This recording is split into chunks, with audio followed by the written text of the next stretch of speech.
Today in this episode, we are going to introduce the circuit of an active inductor.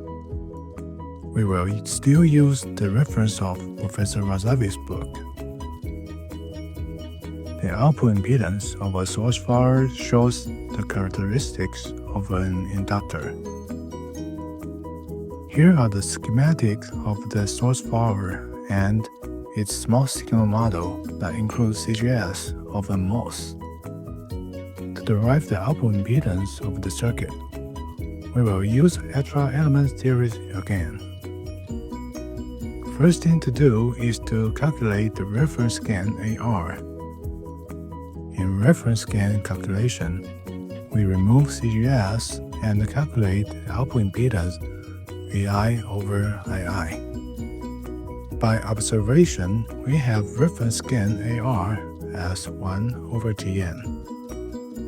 The next thing to do is to calculate the driving impedance ZD. To calculate ZD, we set the input to 0 and then calculate the driving impedance ZD by looking into the circuit from CGS. By applying the test voltage Vt and calculate input current, it's easy to get the result of ZD as 1 over Gn. The next step is to calculate the no-link impedance Zn by setting the Vi to 0. We can then obtain Zn as Rs. After getting reference gain, driving impedance Vd, no-link impedance Zn, we can calculate the output impedance Zout. The expression of Zout has a DC gain, 1 pole and 1 0.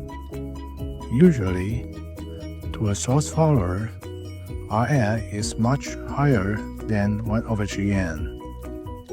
That means the frequency response shows a lower zero frequency and a higher pole frequency, which happens to be quite similar to the inductor model. Now, let's compare the transfer function Zout of the source power and Zout of the inductor model. From the comparison, we can get R2, R1, and L values that makes the inductor network equivalent to the source power output impedance.